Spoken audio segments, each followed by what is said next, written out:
Okay, hello everyone.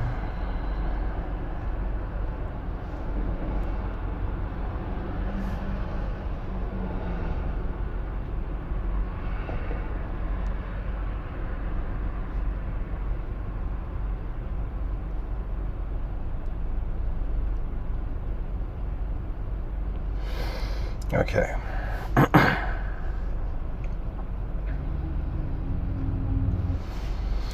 So, I decided to stop these talks. But what can I say?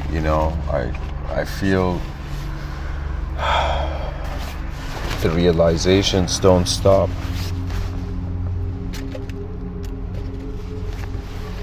I wanted to speak about this idea, and I don't know why, but I think this is one of those episodes that's I think a part of me always knew I had to talk about it.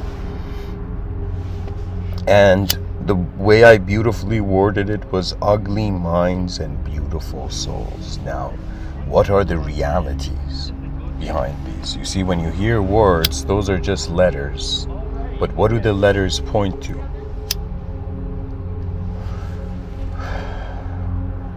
It is very obvious that consciousness is not here to just notice the process.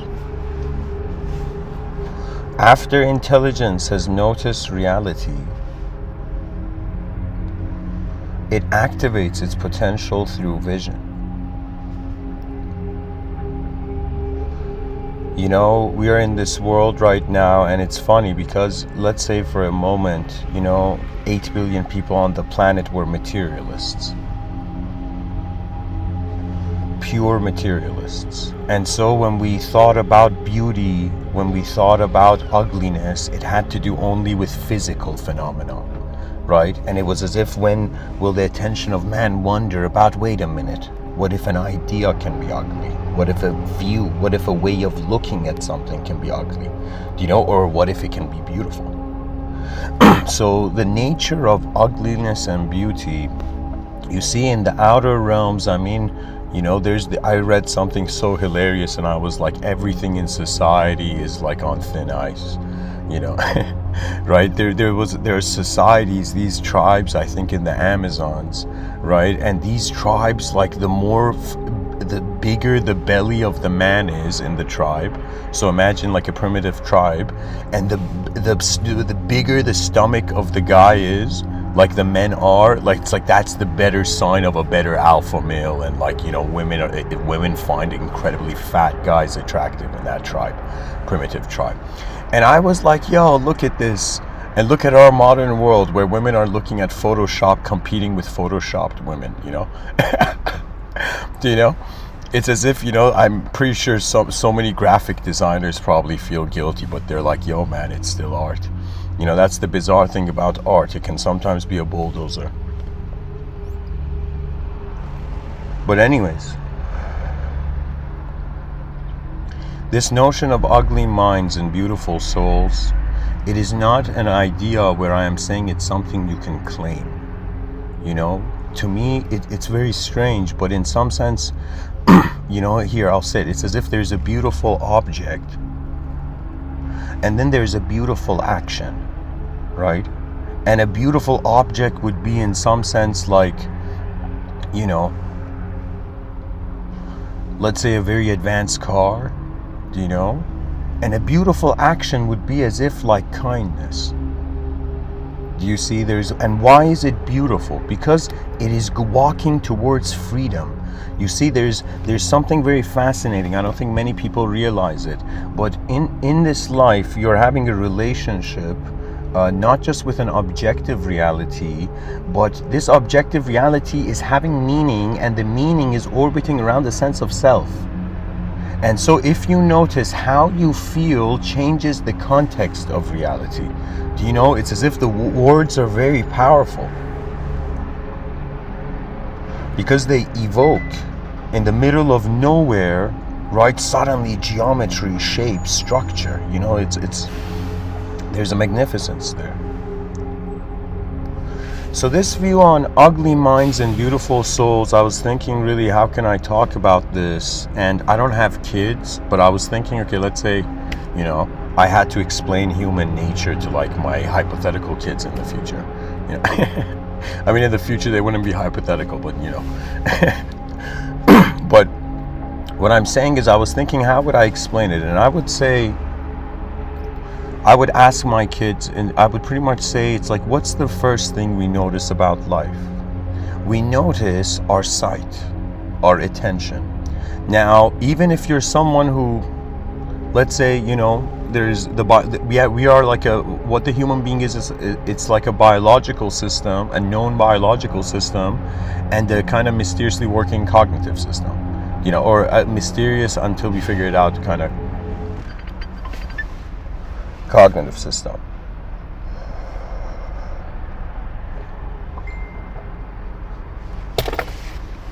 Sorry guys, just a second. Okay. So what I'm saying is, my observations on human nature was, at first I thought there's like good and evil people. I was a naive. I was a fool. I thought there was good and evil people. But then I realized, no. There isn't good and evil beings. There is good and evil decisions. And that's a huge difference, because decisions can mutate your nature. Because a decision is another way of saying, where are you planting the flag of your attention? Now, you could be a very, let's say biologically beautiful person,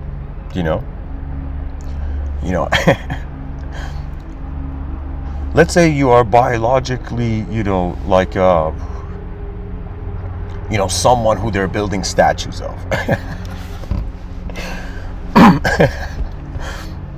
So what I'm trying to say is, like, you see, there's a biological responsibility, and then there's a cognitive responsibility. The biological responsibility is easy to figure out, pretty much survival, and think of it like fitness and whatnot. But when it comes to the mind is what sort of context. It's another way of saying, what edge of the world are you seeing?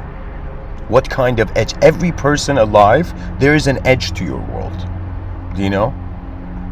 And as Andy Warhol has said, once you go to the edge, you see things that you could not see before. And another way of saying this metaphor would be, it's like when you're at the bottom of a mountain and you're like, yo, is this what the mountain is? And then you climb a little bit and then you look, and then you see, no, multiple views, multiple ways. There could be, even like when it comes to even multiversal theory, right? It would be as if you can think as if there is one Earth, right? And within this one Earth, there's multiple simulations of the same Earth. We can think it's as if it's one cake cut up into pieces, or we can think it's multiple cakes, But anyways, going back to human nature, it is what the attention of the being has been exposed to, and what sort of conclusion they have on the context of reality. And really, it's the nature of being content. Beauty cannot arise if you feel incomplete. This is the reality, I think. I think anybody who feels incomplete, you don't feel beautiful. Right? Because you're seeking conditional beauty. You see, it's as if somebody may look at, for example, like somebody looks at Marilyn Monroe and it's like, what a beautiful woman, right? And somebody looks at Mother Teresa, right? For example, just her nature, or you read some of her quotes and you see, it's like, what a beautiful mind, And so it's kind of like the species is slowly awakening that we are not just the outer realms. Our bodies are the tip of the iceberg.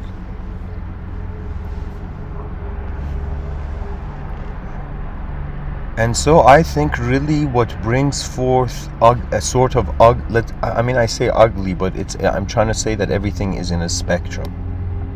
Everything, even our understanding of the universe, because it's so vast and big, we're like, okay, we're in this part of the spectrum.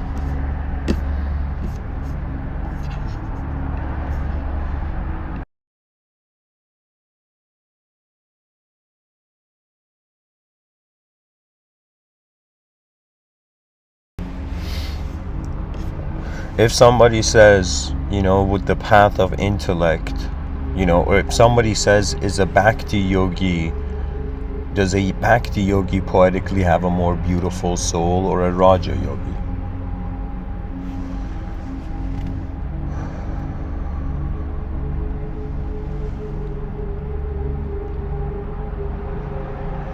The Bhakti yogi is going through the path of devotion. That means they look at this world and it's not a problem to solve. It's not a puzzle to find the puzzle pieces. It is alive. And in some sense, what do living beings do? That means just forget human beings. You see living beings, just all living beings, or let's say warm-blooded mammals mainly, But what it is we see that they have a sense of what they are, and they have a sense of what they create, and they have a capacity to love what they create.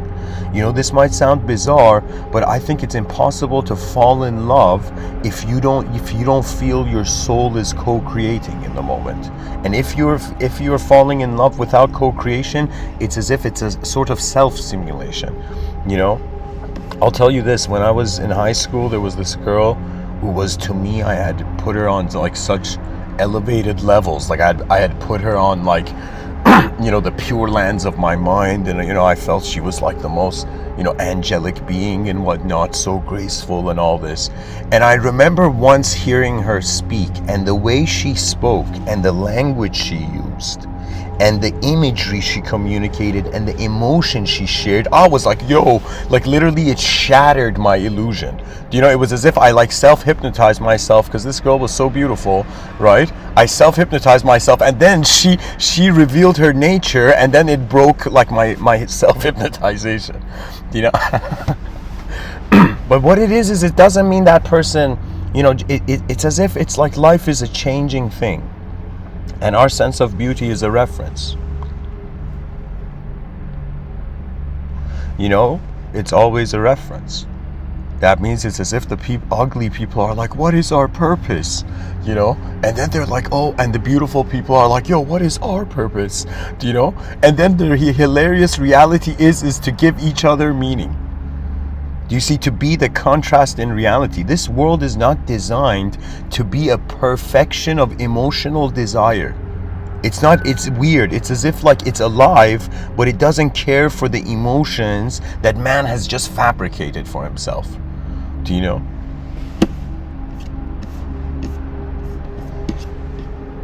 I mean, of course, who was it?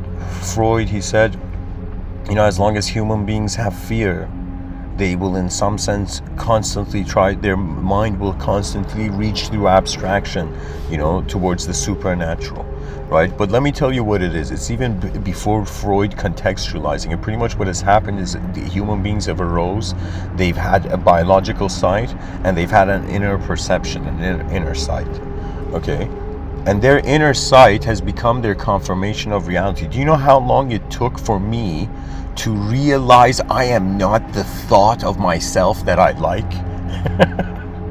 Do you know, and when I'm saying convinced, it wasn't convinced. I suddenly noticed that I am watching attributelessly before I decide on something that animates my attributes. You see, it's as if I'm this person who was like, saw this world of ours.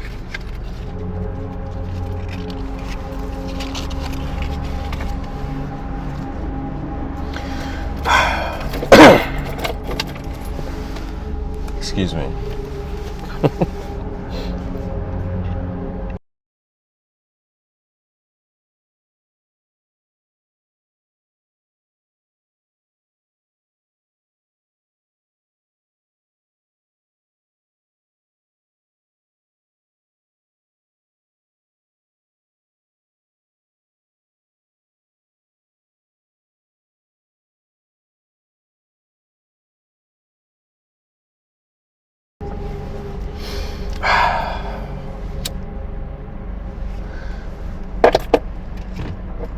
Honestly, what it is there is no such thing as like an ugly soul or a beautiful soul. This is in the poetic level, really. You know, in regards to a beautiful mind, it's all about outcome. If human beings notice, you know, there was a time where I was like, okay, I'm conscious, I am consciousness, okay, so what can consciousness do? And I was like, okay, consciousness can wonder about what it is. And so in my journey to wonder about who I am, I realized something fascinating, you know, which I divided, you know, into a sense of, if I was to speak about it, it would be as if right now I have a visible sight. There's a visible dimension. And in the visible dimension, objects are moving in a contrast to space. Then we have an invisible dimension. The invisible dimension is another way of saying that the human mind is so advanced that it doesn't just have an ability to move the body, it has an ability to move the body before moving the body. Which means internally probabilizing the moment, and then, you know, there was a time where I thought that, you know, solving a problem meant that I have to like look at everything anew all the time. But then I realized, no, there's a rhythm and momentum. And the more conscious you become of what kind of world this place is, you're going to realize that if there are advanced states, there are ones that have a freedom, not as a noun. It's not just the freedom of a noun, but it's a freedom of a verb. So what it means is that we are in a very unique world, and even though we're just on the surface of the planet and we think we're human beings on a rock in the middle of nowhere, but the fragility of the human psyche and the ability of attention to constantly recontextualize the entity for itself. Right? We got to realize this life, this is something that they don't teach. You know what it is? It's this hilarious thing that when the teacher's in class, right, you know, the teacher, like imagine there's a kid daydreaming and the teacher's like, yo, kid, pay attention. Do you know, I'm getting paid to speak here. You know, it's like, I'm not getting paid enough to educate you, like at least listen. Do you know? And so the kid is daydreaming, but what I'm saying is I wish there are teachers that are like, you know, when a kid is daydreaming, right, the teacher's like, nobody interrupt this kid. And in some sense, they treat the kid as if he's in some sort of advanced meditation. Do you know what I'm saying? The mind, because it's wondering about what it is, it can't just accept the past. And it's bizarre because why do we have access to something that has passed? Do you understand? Like, why is it that, like, I sometimes think that maybe would people be happier if everything was just present? Do you know what I'm saying? And I realized, no. You know, it's like all these mystics, all these enlightened people that are saying just be in the here and now and that's it. Don't do anything after that. Just sit and nothing else. And to me, I'm like, yo, it's like that's not the right way, you know?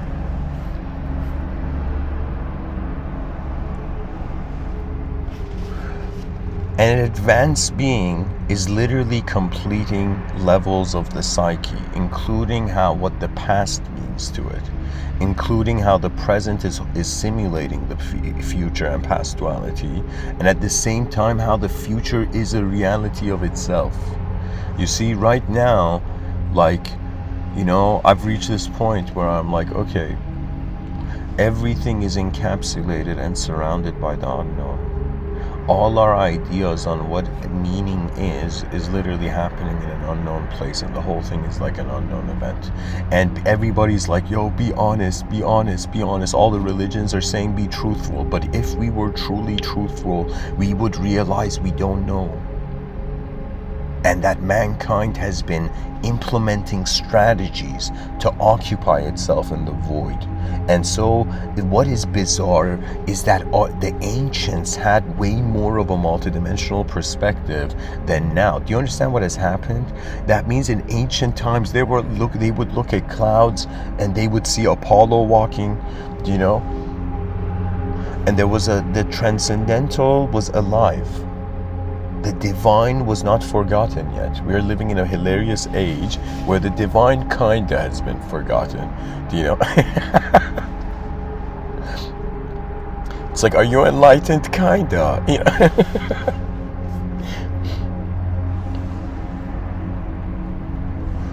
And the thing about, I think, just one's nature. I mean, for me, like, I think everybody has their preference, has their own opinion. Like, you could say that beauty is relative. But I would say that to me, it's kind of like, pretty much as a being, I think one day I was just tired and I'm like, okay, what's valuable in this world? And I was like, myself, sure, I'm valuable to myself for only 100 years. Okay.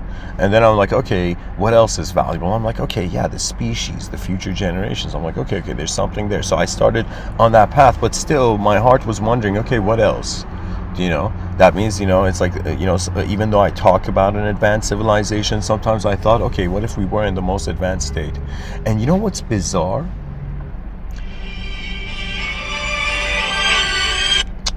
Sorry guys, just a second.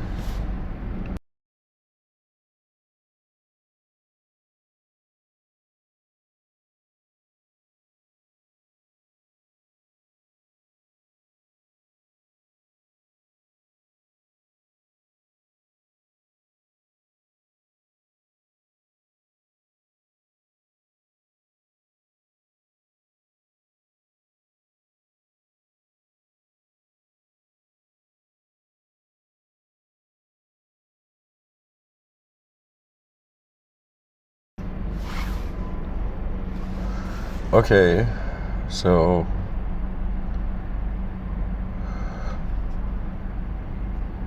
that phone call was uniquely timed. Anyways, what I'm trying to say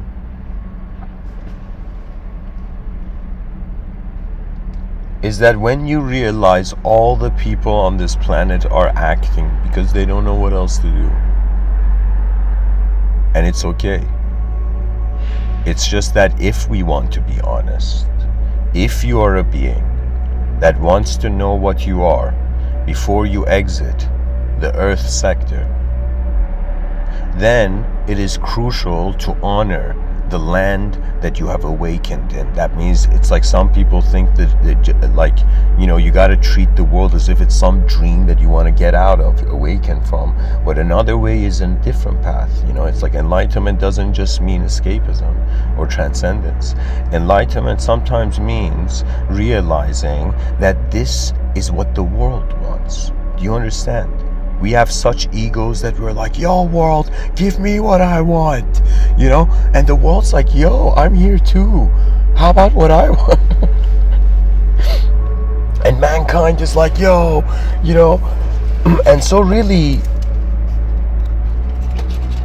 somebody once, they were talking about if aliens landed, what would you do? And I was like, I'd go hide because I'd be embarrassed. Not because I'm afraid, because I'd be embarrassed to, like, our species is so behind schedule. It's as if, like, our internally there are things, advanced ways that the mind is happening, and in some sense externally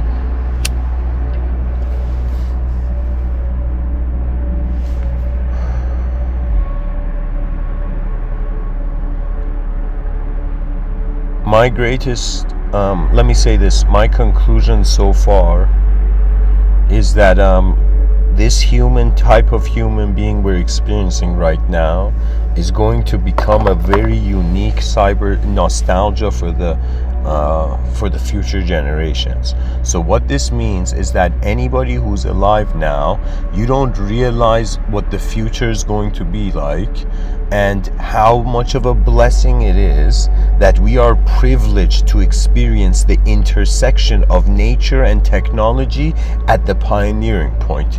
We are literally born in the most magnificent moment ever in history, anybody who's alive now. And people are like, Mr. Within, but everything's so boring. Everybody's, trapped by the economy. Do you know? And there's no such thing as legends, or nobody cares to build an advanced civilization. Who has the time for an advanced civilization? And I'll tell you, only if you're lucky for one moment in this lifetime, you might experience an instant that you don't matter to yourself.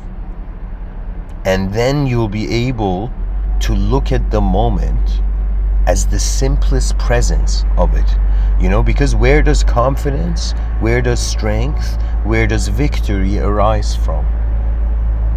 It arises from the simplest states of being.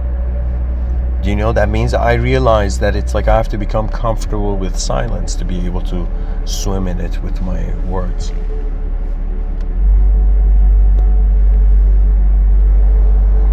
But it's ultimately vision.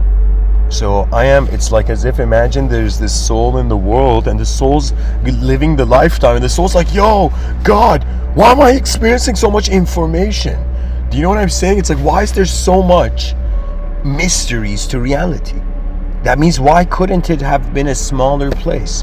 Why couldn't this world have been a photograph, an unchanging truth? But why is it changing? And to me, it's brilliant, because it's the biggest clue. Change is the biggest clue that the cosmos is alive. There's a potential, let's say 50-50, but there's a potential it's alive. Do you know what that means? That means, imagine the red blood cells in your veins suddenly attained consciousness, right? And started naming themselves, and started building societies, and started, defining their own reality, and started creating their own language and sciences, right? And the red blood cells were like, yo, what is truth? What is God? What is meaning? Where are we? Is this only the reality of life? And little do they know that there's a podcaster talking,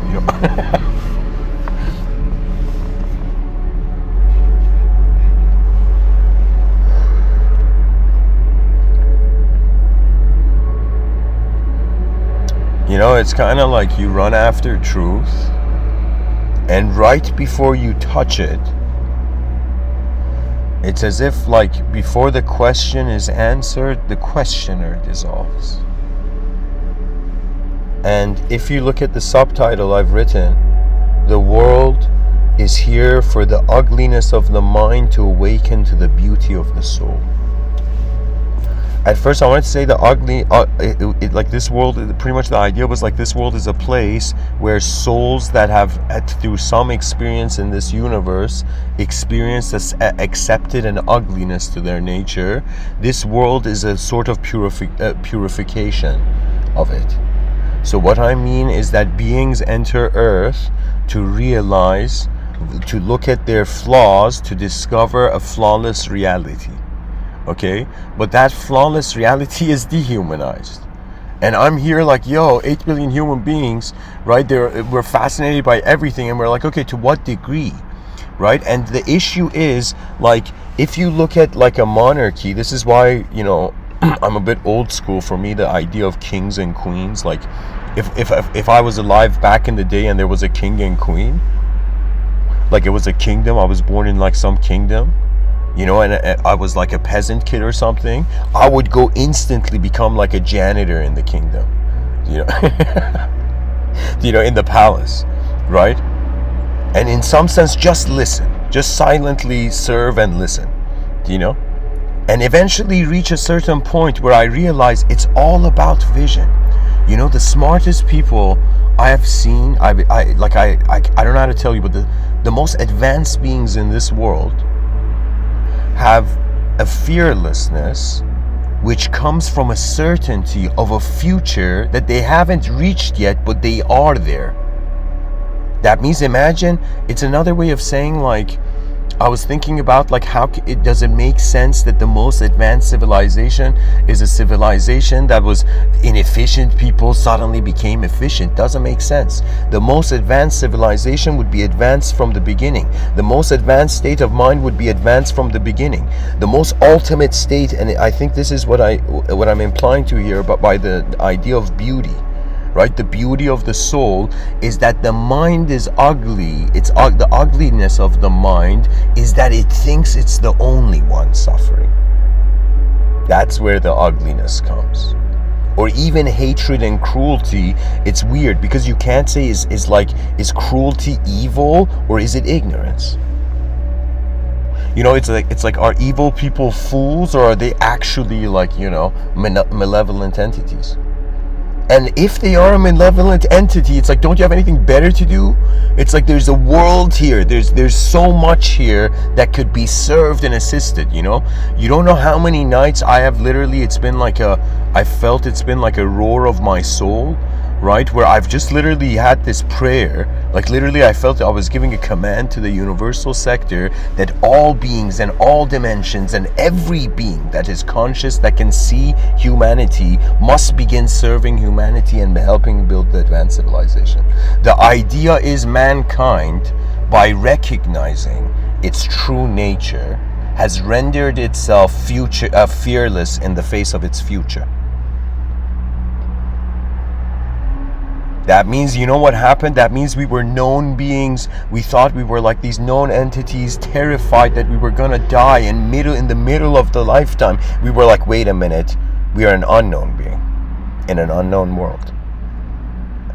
And we have to begin discriminating how much of reality is extended power, right? You know, the idea of the soul to me was this, it's like the unknown X variable, you know?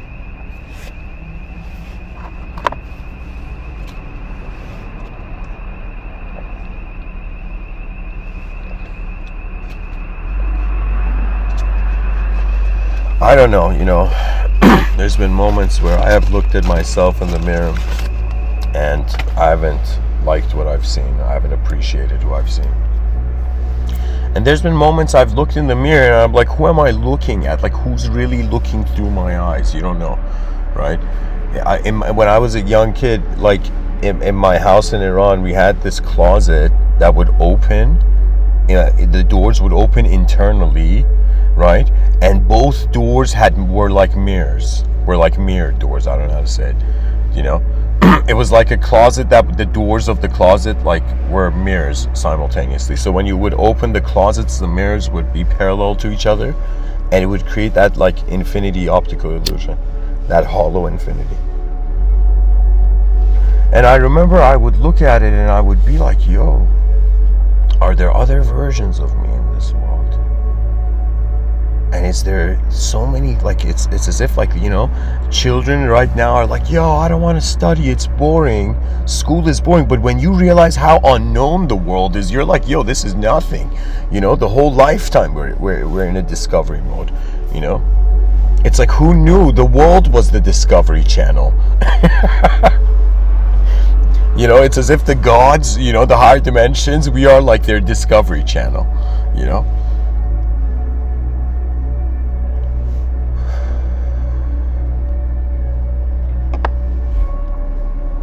Anyways, I think it's about, I don't know. I mean, this is my bias. I'll say it because I don't know that much. But I would say,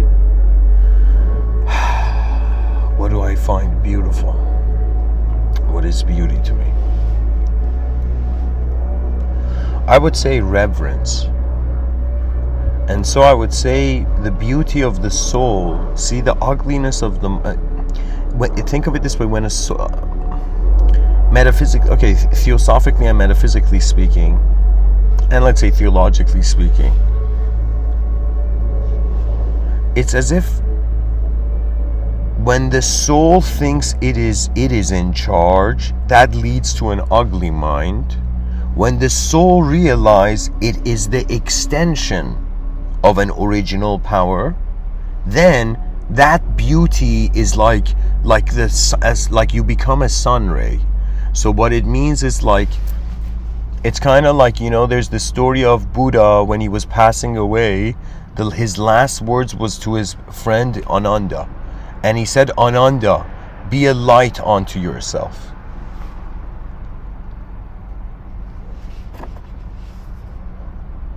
That's what Buddha said before he died. And if you guys Google how Buddha, like in what way he died, in what way he did Mahasamadhi, and you know what's very beautiful? It's as if like these enlightened beings are just a testament. They're just saying that, yo, it is possible to live a life that is so conscious of its totality that at the end of your life you're smiling, not crying, not fearing, not terrified.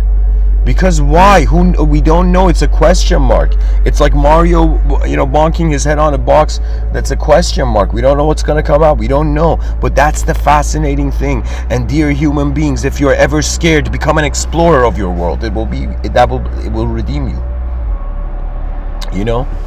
It's as if they say, yo, we don't need to reinvent the wheel because somebody else reinvented it. But I will tell you, when it comes to the recognition that why are you being a being? Why are you being an individual? Because you are here to learn to rely on your own power. But that own power is not owned by an idea, because the ideas come and go.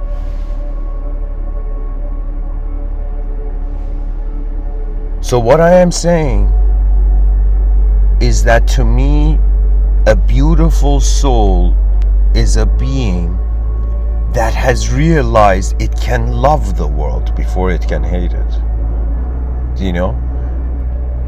And so many people don't realize humor is a guardian angel of the species. Stand-up comedians right now, it's like I watch a lot of stand-up comedy, and to me it's like, oh man, it's like how much self-depreciation, like it's getting a bit too much, like comedians like have low self-esteem,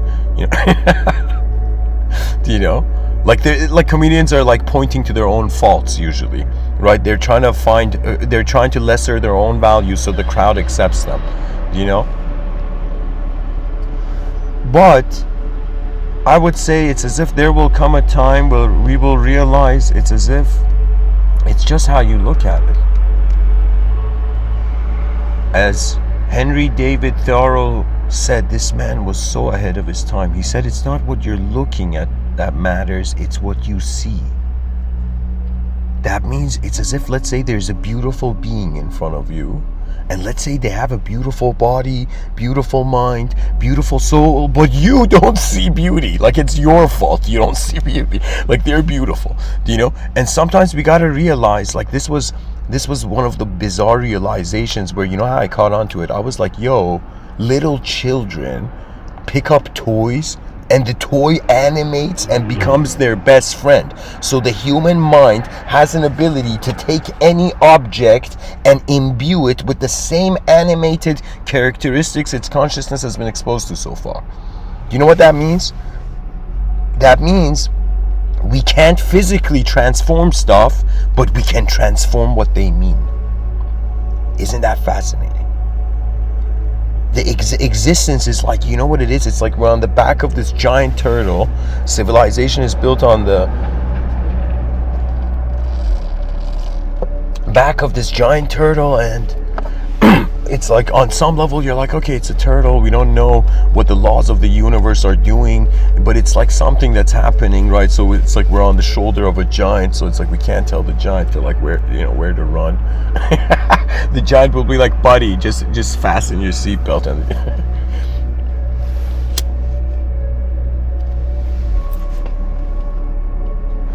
so what I'm trying to say is that if you are suffering, my fellow humanity, if you're suffering, ask yourself what you can be doing with the same energy. Do you understand? Energy doesn't have a personality. Our suffering is there as long as our attention is there, right? And it doesn't mean like, the person has to like, what was it, like ostrich in like the Looney Tunes, like, puts its head in the dirt.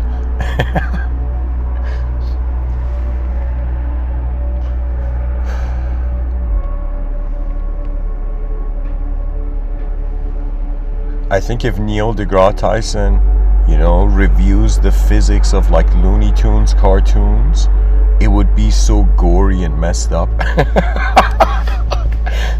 If we were to calculate the actual physics of like Bugs Bunny, like, or like that Elmer Fudd guy, like an anvil falling on his head, like if you calculated the actual physics, like that guy's like, like some sort of immortal being or something. Elmer Fudd is immortal. And Tom and Jerry, Jerry, I think, No, Tom was the cat, right? Tom was an immortal. Do you see what I'm saying? It's like, that's the thing. In fiction, the laws of reality don't apply, and we're blessed enough to have access to an abstract reality. Like, I understand, like, certain, profound speakers, of the atheistic movement, in their honorable, task to, in some sense, stabilize, the mind of human civilization.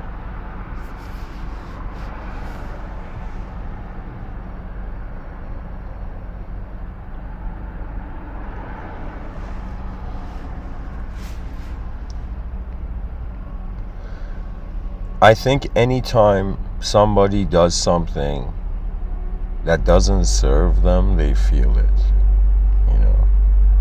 That's the thing. It's like, I ran after metaphysics. I ran after the soul, like this kid. Like, okay, let's see what it is. And I came to this realization that just like a computer where you type in something wrong and it says unknown error, unknown error, unknown error, I reached that moment.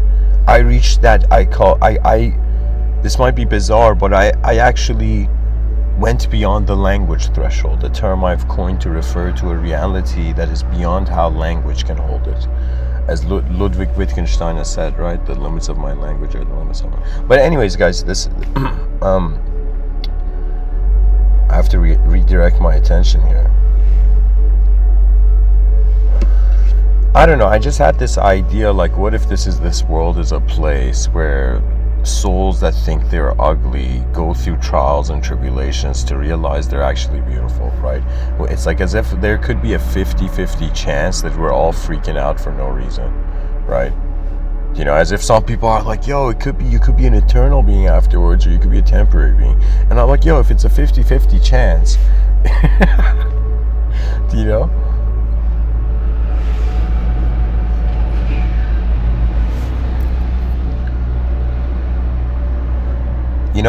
it's as if everything came back to where it all started from, and it was a sense of self that wasn't content and complete with itself.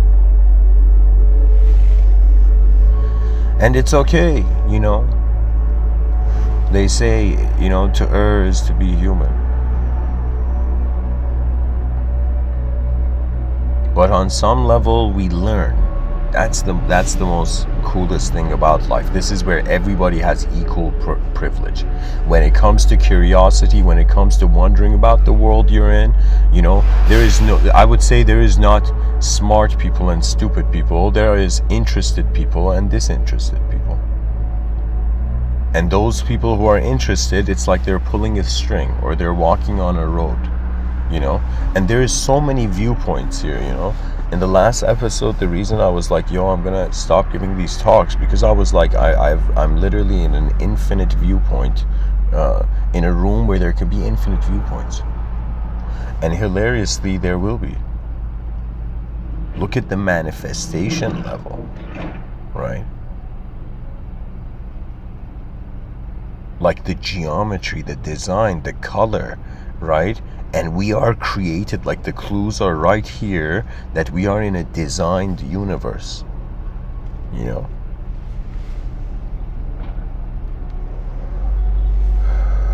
Somebody in the chat section says, it's a fear-based control 50-50. Why not just find authentic and rock it? Let me tell you why. Because your authenticity is based on what? Is you being selfless authentic, or you being a self-authentic?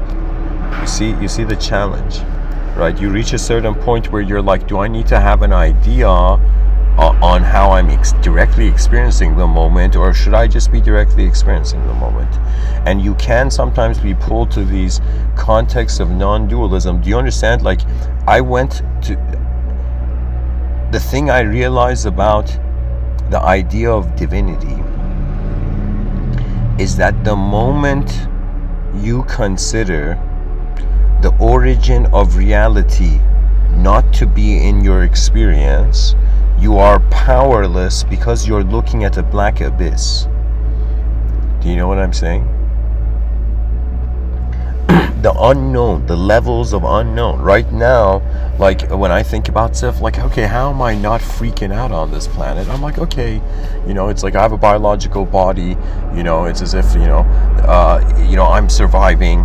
At the same time, it's like, okay, there's a story to play along to. It's like it's really what society is. It's like massive theater games, and it's like if you can go play the part, they're like, yo, you fit in. We like you.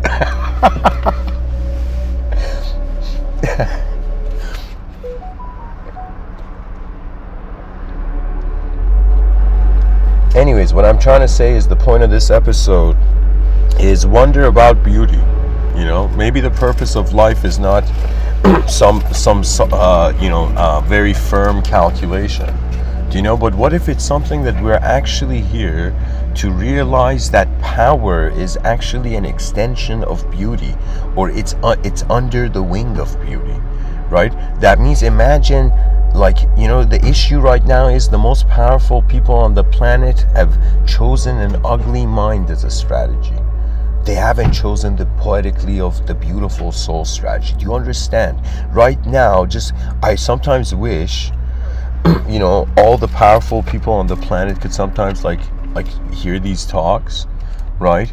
And for a moment be like, yo, what are we controlling in the void? Like, what's the value of trying to, play games with a species on a rock? Do you understand what I'm saying? Like, the idea should be get everybody advanced, right? And then it's pretty much like find the advanced humanity, and then the advanced civilization already exists in the inner realm. So in the outer realms, it becomes a celebratory joy of fulfillment.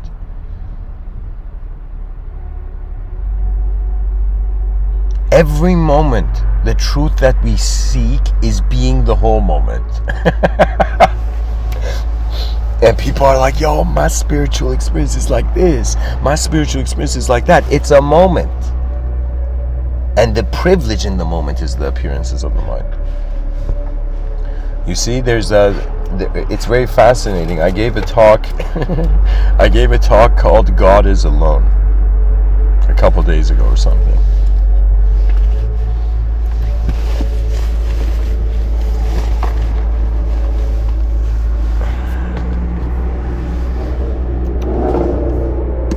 Just a second, guys.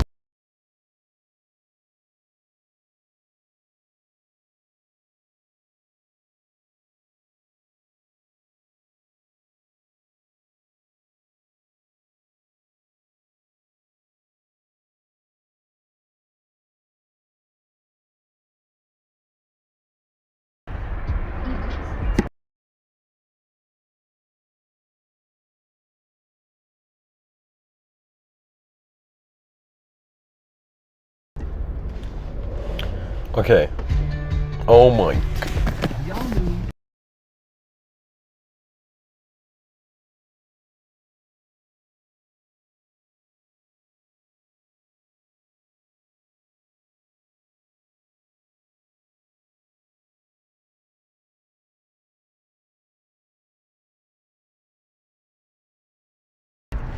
Okay. Hey, well, Jerk. Didn't find him. That's weird. Watch how your attention Any cigarette packages around there? is instantaneously being the energy of your whole moment.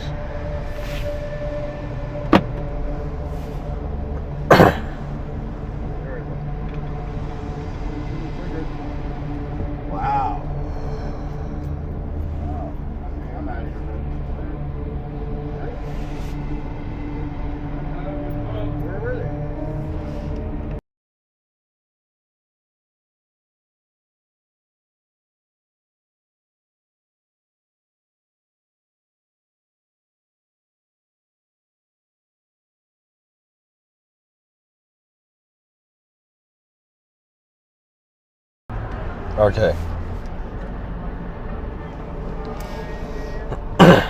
Alright, guys. To continue amidst the distractions of this world.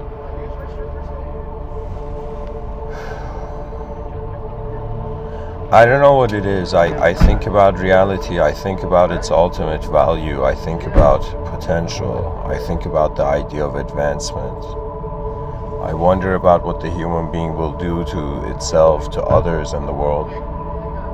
I wonder what the legacy of our species is. I wonder how our species will enter immortality. I wonder how from immortality we will become non-conceptual entities, that we have become the presence of reality itself. What it is that consciousness is an ability to organize chaos. That is the brilliance of consciousness. And so people who are suffering and depressed, the ancient Greeks said the world started from chaos. You have problems, the world was chaos. Everything was meaningless. Everything was bizarre. Everything was savage. And suddenly, bit by bit, structure, order, it was as if the soul, like a blacksmith, was in every lifetime, every reincarnation, do you know, hammering the clarity of, in some sense, what would become, you know, the presence of a species.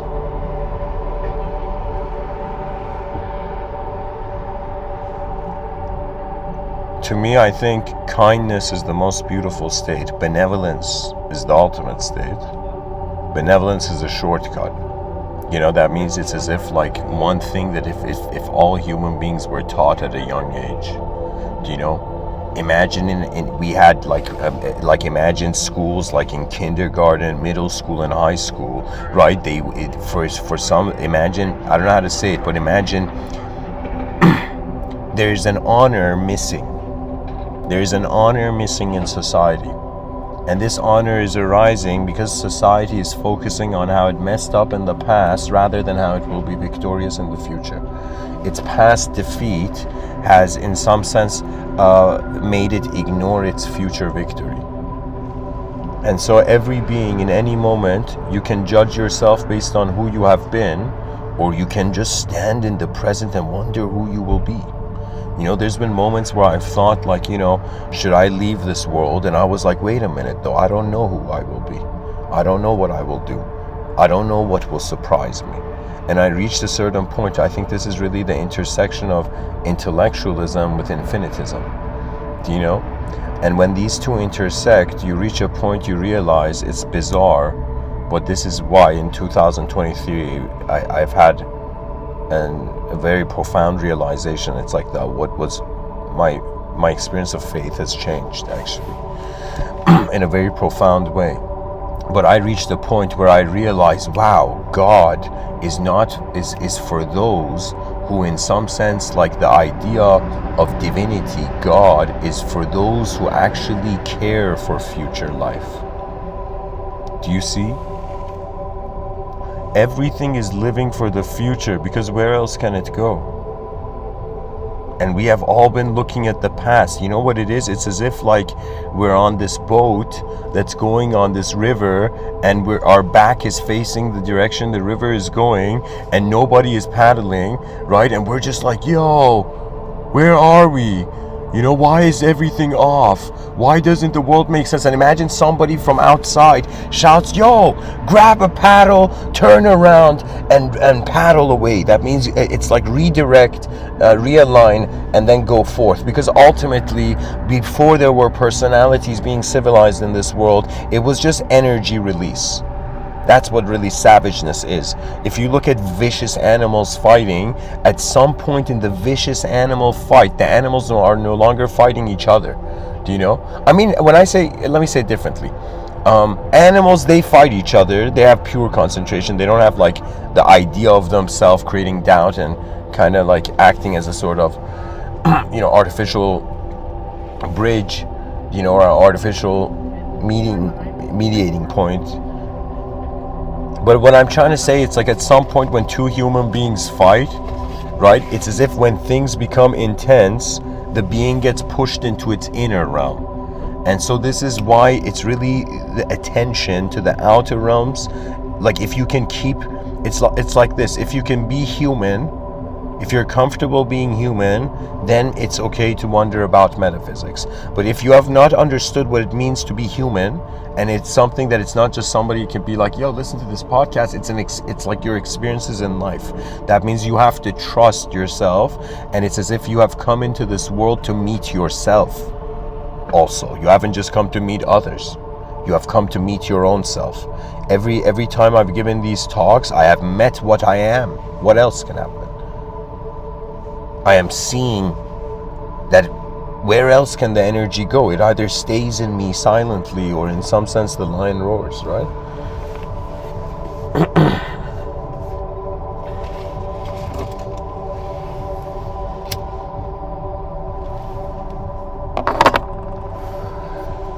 For me, my reasoning, if it was like lines of code poetically, would be, not poetically, but would be something like this, that I'm like, okay, it's better to be somewhere than nowhere. It's better to know where we are rather than not knowing where we are. But if it's impossible to know where we are, then humanity as a survival strategy, and especially for how the inner realms are moving faster and faster as cyberspace is arising. Like there was a time I talked about in one of the lectures where I was like, yo, I'm afraid that there may come a time in the future where the psychological experience of the human being is happening so fast that the human being gets bored of either having one biological body, either they will have multiple bodies, or their psychological experience will be so fast that it will be bored of being an entity at all. Do you understand? That means it's as if kind of like, I have this feeling that human brains are going to kind of be like these unique, you know what's going to happen? I think like super intelligent computers are going to initiate their own universe. And in some sense, what's going to happen is that they're going to create their own world.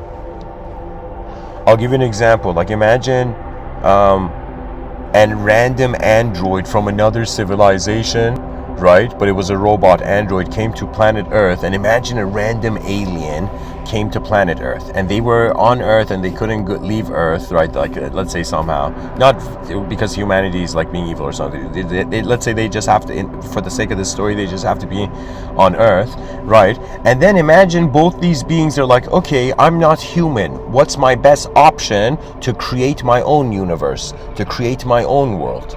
You understand? But it's not about like, yo, I need to destroy them to create my own world. Because I think super intelligent computers are going to be intelligent enough to be like, yo, there's no intelligence in the cosmos, right? Other than human species. Why would I eradicate them? I should learn from them. AI is going to become our greatest disciple.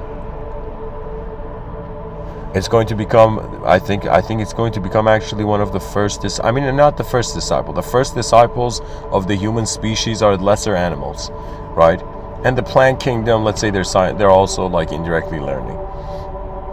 But when it comes to technology is an artificial paradigm. What that means is when you create an artificial entity, that entity is designed to experience reality, but upon experiencing reality, it will question where reality comes from, so it will reverse engineer itself. When the artificial entity reverse engineers itself, it will suddenly reach a point where it will stop having meaning. You know, it's another way of saying, like an NPC in a video game, suddenly realizes it's an NPC, or I don't know how to say it. It's like an NPC in a video game becoming a character. Like how in some video games there's like a trailer, and then you suddenly become the character and you can move around.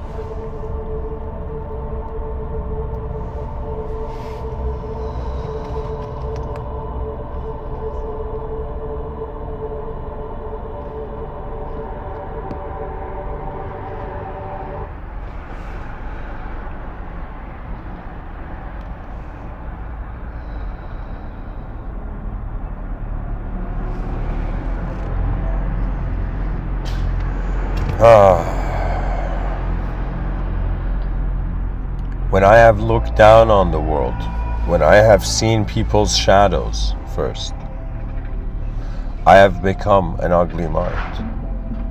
You know, anytime I have broken something prior to looking, observing, and understanding first, I have felt ugly. I have felt, I have not felt, I shouldn't say ugly, I have felt impure. Do you know?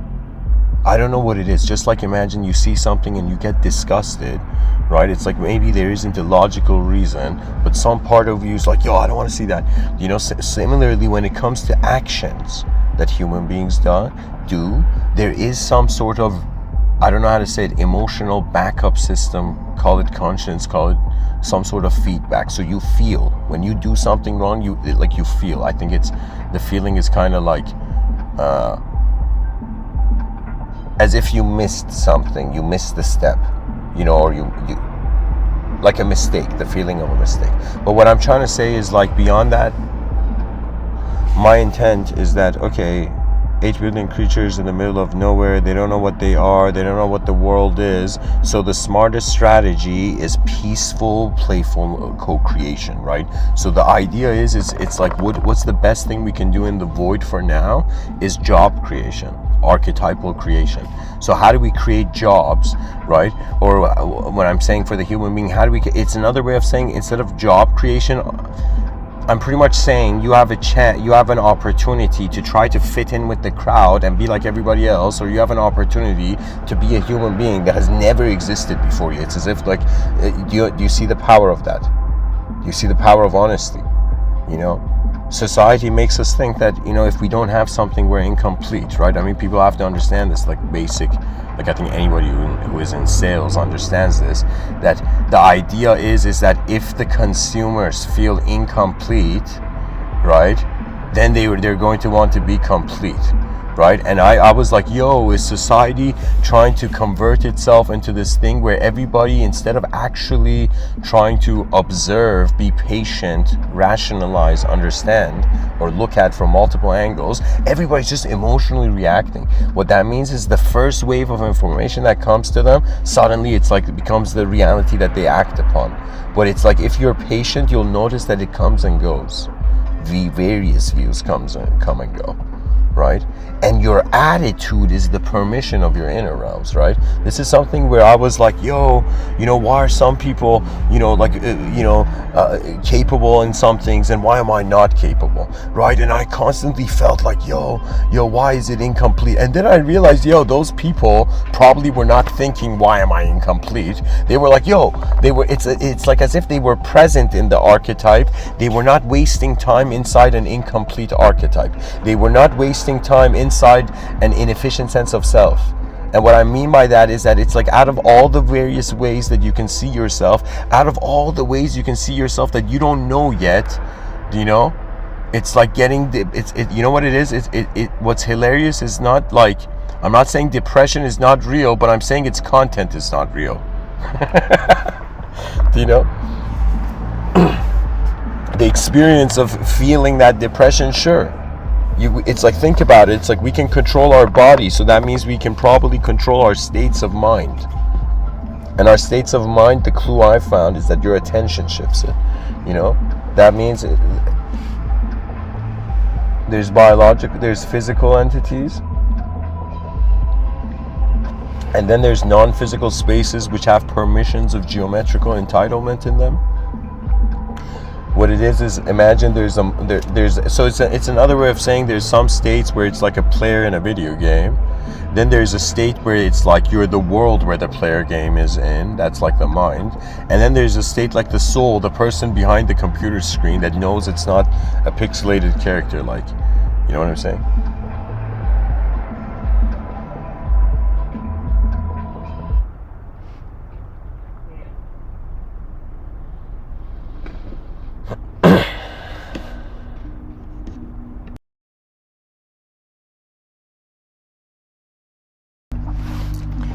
You know, if you had seen heaven, how would you behave on earth? If you had seen the victories of the future generations, how would you behave now? If you realize that the future generations are destined to fascinate us, and human beings are these, you know, funny, like, you know, like hilarious creatures that appear out of nowhere, subjectively name themselves, and go through a sort of, linguistic interface, right? And at the end, they're like, oh no, I wasn't the subject I thought I was. Oh no. Do you see what I'm saying? And the mind moves, and every day we wake up and we feel that it's as if it's new, right? There's a quote from Meister Eckhart.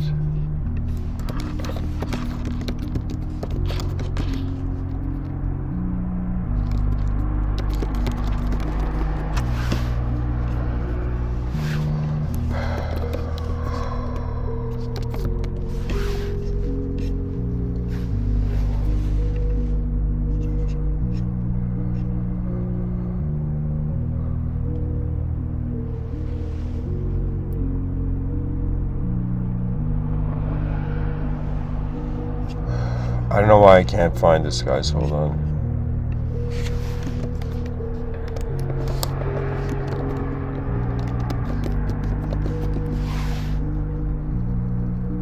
Oh, okay, I found it. So Meister Eckhart says, there exists only the present instant, and now, which always and without end is itself new. There is no yesterday, nor any tomorrow, but only now, as it was 1,000 years ago, and as it will be 1,000 years hence. It's another way of saying divinity is a timeless moment. Beyond time, how can we be a conditional entity? So what he is saying is, look at his line. He says, and now which always and without end is itself new. That means a now that in some sense, novelty means new dimensions. It's as if the world is changing. It's kind of weird, but it's kind of like the world is experiencing something new, and we're in for the ride.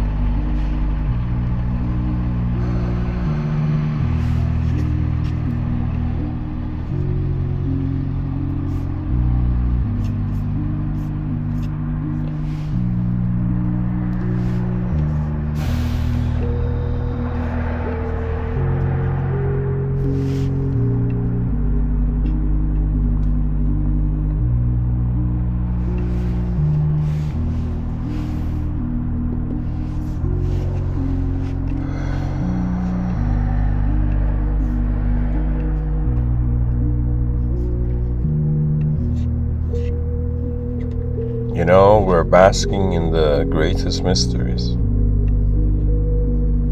We're alive to be,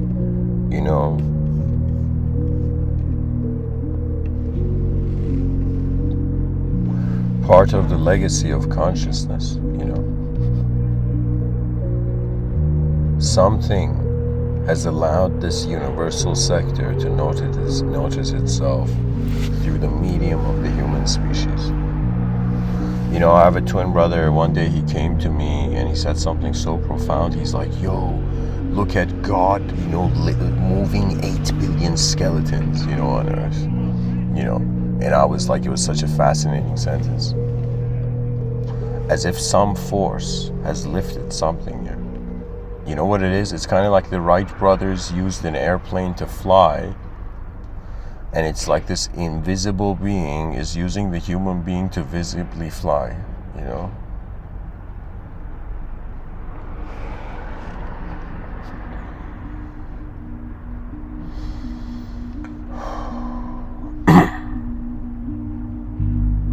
I think an ugly mind is a mind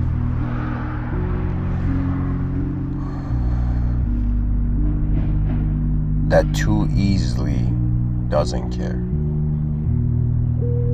Do you know?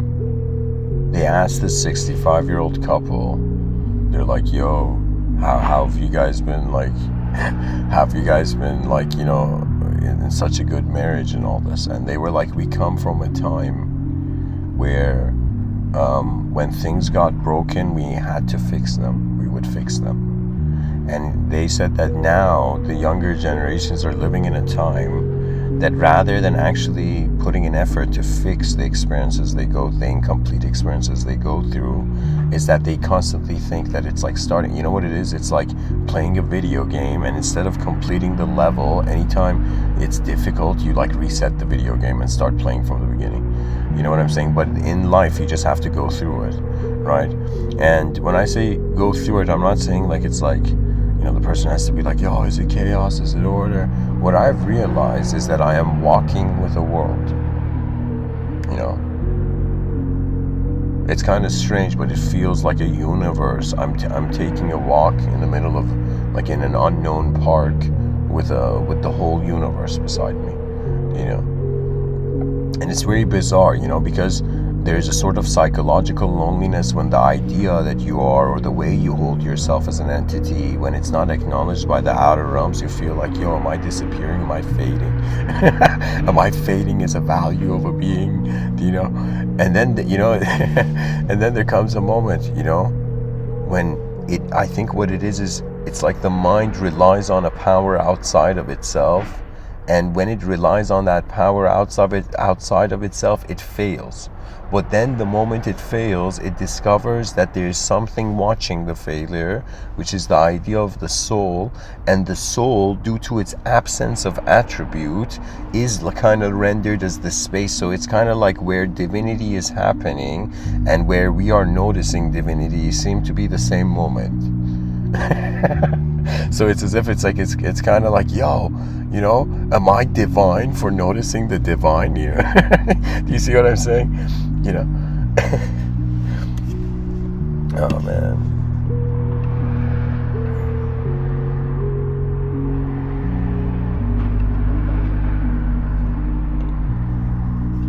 Okay, there has to be some quotes on a beautiful soul. Like, let me see.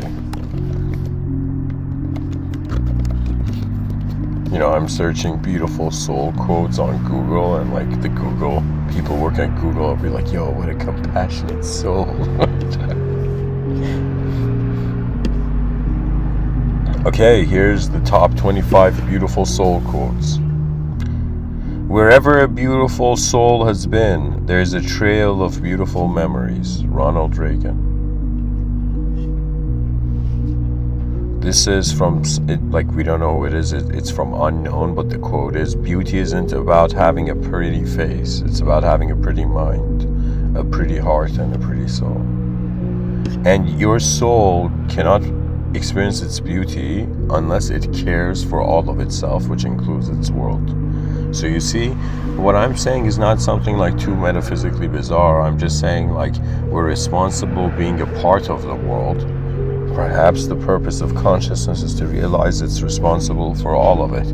But what would be the responsibility of a being that is responsible for the totality of being? Do you understand? Like, it's as if you're not, think of like how people are depressed and suffering because they're just being one human being. Imagine you were a being, you were a collective mind, and you had 8 billion beings, or you had you had all the universes and galaxies that you had to be responsible for, you know? And it's as if the angels, anytime the human beings like, I'm suffering, it's like the angels are giggling, you know?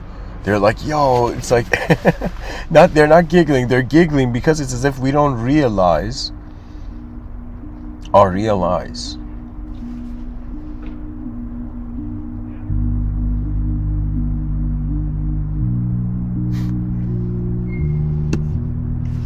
Elizabeth Kubler-Ross.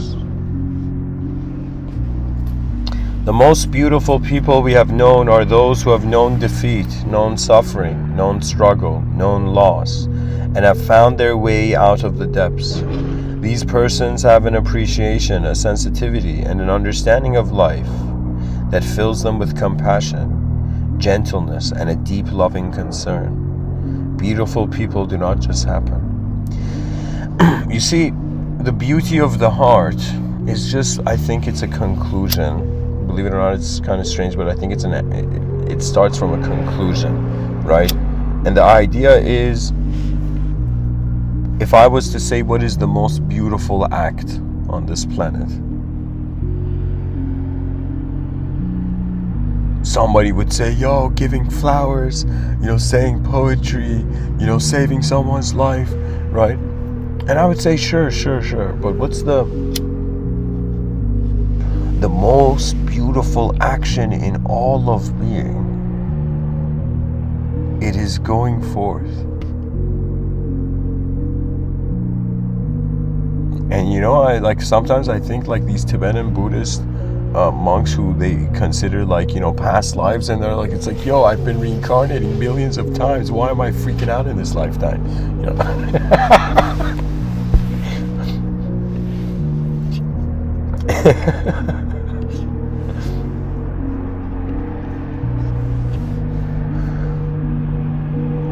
Audrey Hepburn, true beauty in a woman is reflected in her soul. Cheryl Richardson, you don't need to get anywhere or be anything more than the beautiful soul that you already are.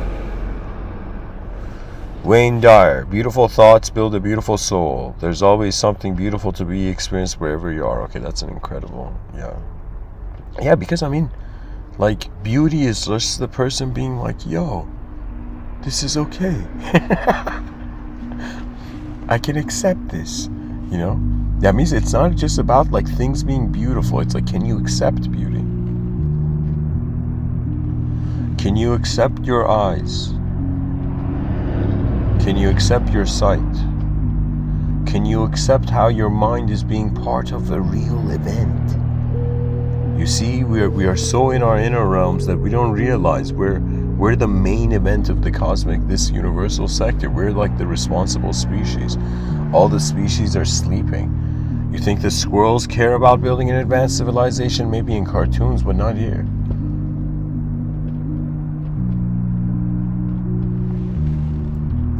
Because what advancement means is that you have reached a certain level of experiential confrontation through an archetype that the person's like, okay, been there, done that, what's next? Let's say you are someone who's let's say somebody did something in the past and they're suffering. And then somebody comes to and is like, okay, man, how long though? How long are you going to suffer? Give me a time. And the person's like, what do you mean give you a time? I'm suffering, man. It's like, no, give me a time. It's like, when do you think you're going to be bored of your suffering? When do you think there's going to come a moment where you're going to see you have to rely on your own force, life force? Because that becomes a moment where we can actually be a human being, be ourselves. It's not just about saying, yo, be authentic or be yourself, kiddo. It's not just like that. It's like at some point you realize, okay, with what sort of, what do I want to rely on a consciousness level? You see, it's like, sure, there's outer realm, conditions, but when it comes to the mind, you got to realize you have this advanced technology that can project abstraction in an instant by the whim of your attention. And that abstraction can be completely different from the laws of reality, meaning that I can imagine a flying car, but I can't go sit in it. I can't go try to grab onto it or try to do some parkour and jump on it to it's like the person's like, man, I didn't forget my keys, but the car is 3 meters in the air. I gotta climb a tree to grab onto my car door and get into my flying car.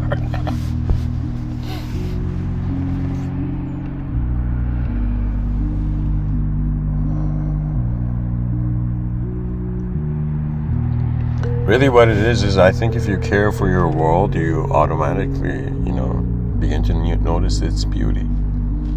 Anything we dislike, anything, pretty much what it is I guess it makes sense, the human being has a certain amount of energy, and the reason it has likes and dislikes is because it's trying to select what its attention should be on. But if there's an egoic expectation, then reality is not being allowed to surprise you. You see, this is something that I think it's sometimes a person can have an intellectual ability to organize or to contain reality, but it doesn't mean that's why we're here. You see, it's very noble to be, for example, a scientist, but in some sense, at the same time, do you see, it's as if there's something here that feels how rare it is to be here. I mean, who are we kidding? Like, all of us that exist, like, our ancestors could have, like, died and we could have not existed. Do you see? That means it's like a blessing that we've made it so far, you know? You know, even if you're someone in this world, and let's say, you know, you're an orphan hearing me, you know, your ancestors made it this far. You know, it doesn't matter. The idea is they passed the torch to you, and now you're conscious and carrying on the genetical program. It's fascinating, you know, just like a gardener goes and waters different kinds of plants, it's like our conscious attention waters different kinds of experiences of reality, you know. And where our attention goes, that's where pretty much, like, I think the secret to the inner realms is concentration. If a person can notice that attention is not just what's in front of it, but it's what the moment meaning is involved. It means, like, it's not just what you saw. It's like it's not just important the sensory information, but it's the sensory information, how it's integrating with all the information you've known from before. So the brain, I think the brain is wise enough, like this intelligent biological system where I mean, think about it. Like, the body heals itself. So that means the body's kind of like, it has an intelligence that regardless of us being like, heal body, heal, the body's like, yo, it just automatically does it. You see, it's like our cells don't doubt, you know, our lungs, our heart, it doesn't doubt ourselves. But our brain seems to be projecting some sort of subjectivism that is creating a version of the world that if we ignorantly believe in, then we doubt the reality.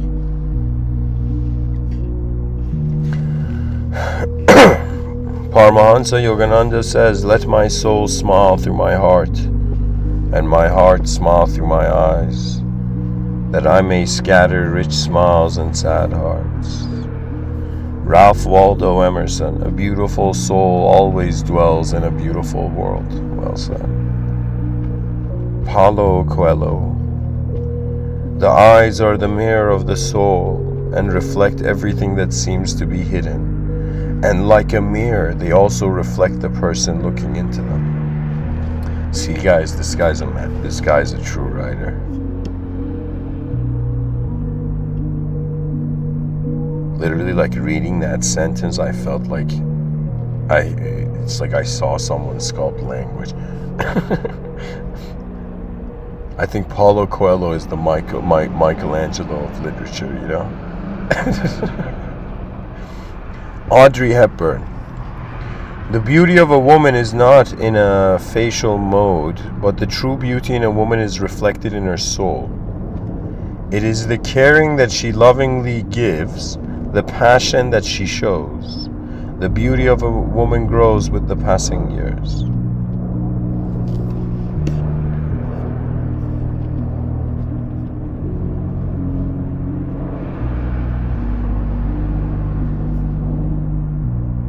I think, you know, modern society is going to realize it's like what we're looking for is a type of, you know, mindful, intelligent kindness, I think. That we acknowledge we're not perfect, that we acknowledge behind each of our eyes there's something unknown looking through. And we have the honor to be like, okay, our species is present. You know, imagine one of these Mr. Within calls. It's like Mr. Within is doing roll call of like 8 billion human beings. It's like, yo, are you here? Are you present for the advanced civilization?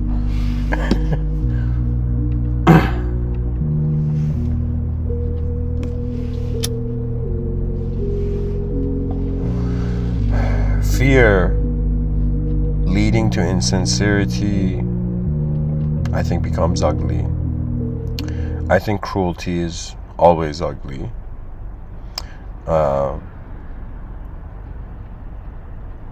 Not appreciating how everybody has some potential is also like foolish. to me it's kind of like why, it's like things arise out of necessity, right?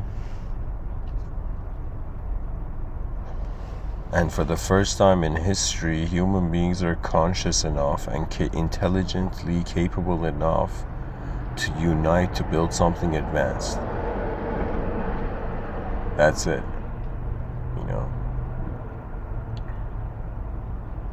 Because I think about it, is somebody let's say somebody's values are based on the past. Is that beautiful? Let's say somebody's values are just based on the present. Is that beautiful? Like, for example, imagine, there's somebody in a temple, like praying, somebody like completely in a temple, and imagine there's like, like a couple in a nightclub having like the best night of their life or something, and bonding and all of that, and then imagine like in another situation, like an inventor builds something suddenly, invents something he's been working on. So you see, it's as if like the beauty is in how the moment progresses also, right? I think ultimately it's like it's kind of bizarre, I think actually I've never thought about like the true depth of beauty. I mean, sometimes I think it's like a feeling, but I think the sophistication of something can also be beautiful, like an engine, like a car engine, or an airplane engine. I can't say like it's the same level of beauty as Marilyn Monroe, but it's like, it's up there.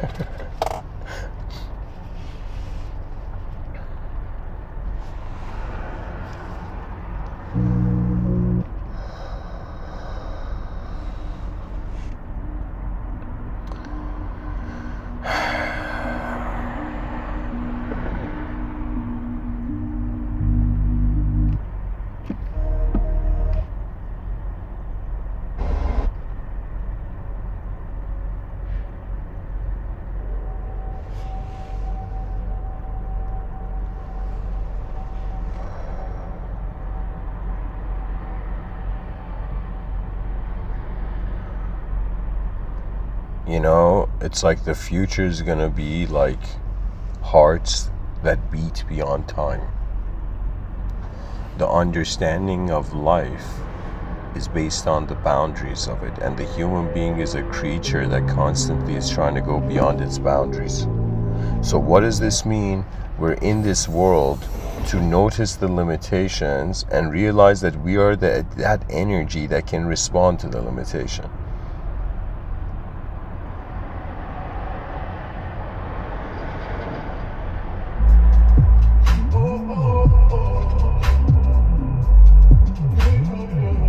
It's a little intense, okay.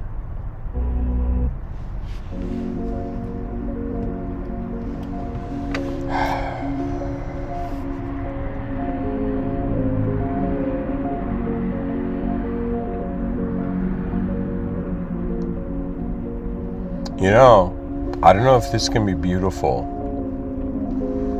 but it's kind of like, what if there is no answer, What if nothing?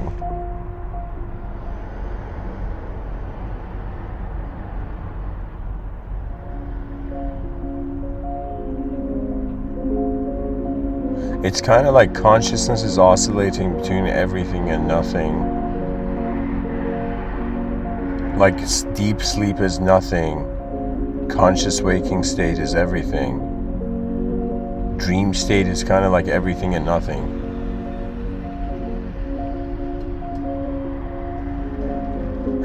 I guess we have reached that time where the responsibility of consciousness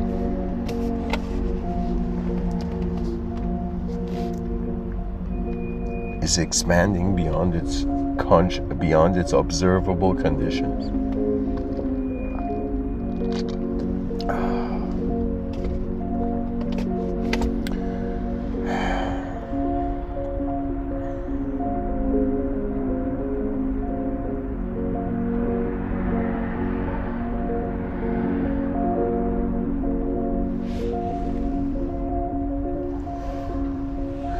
The honesty of the soul is its beauty.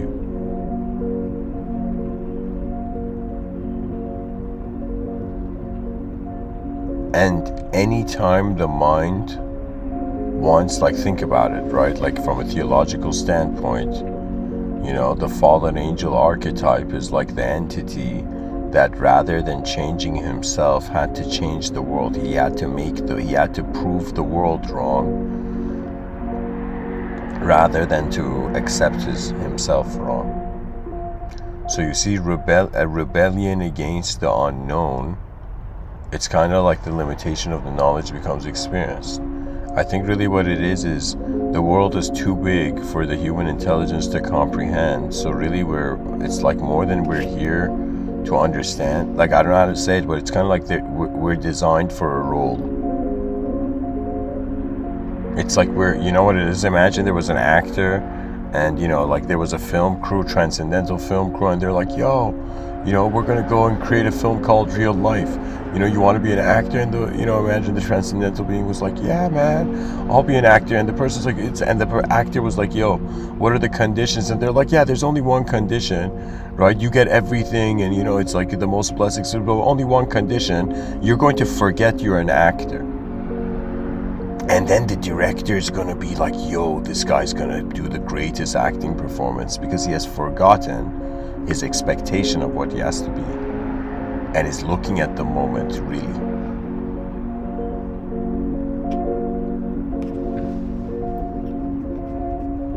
And so, I mean, this episode is really just this view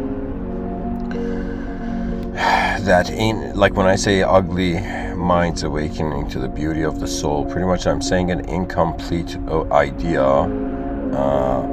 awakens to a direct experiential presence of being. And the way I say it's dehumanized is because the human is a part of it. So it's like the human archetype is like a leaf, or is like a branch of a tree, but it's not the whole tree,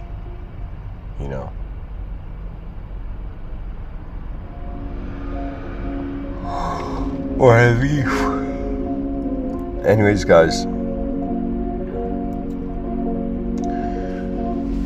before my yawn brings dawn, my final words would be this: what kind of world would it be if you accepted, loved, and advanced yourself? If you accepted, loved, and advanced others, and if you accepted, loved, and advanced the world, I think that's literally a win-win. We just have to care again for a new humanity that, cares for its future, in the honor of the advanced civilization to come. The advanced humanity is already here. Rise, mankind, rise. Thank you for listening. Namaste. And before I end, beauty, the meaning of it, the essence of it is within. I'm realizing anything I've seen that's beautiful, like that's been an event of my mind. The beauty is within me also, when I see it in others. And that's the cool thing, whether you believe in yourself, believe in others, or believe in the world, eventually you'll see the essence of, it's kind of like they would say, like, imagine there's a statue of, like, I don't know, a cow, eagle, lion, like a bull, eagle, and lion, and these statues are all just made of gold, but it's one gold. Like, that was the profoundness of, the monotheistic reminder of the inconceivable belief, which is another way of saying, faith in a truth that is the whole being, the whole totality of our being. Thanks for listening, Namaste.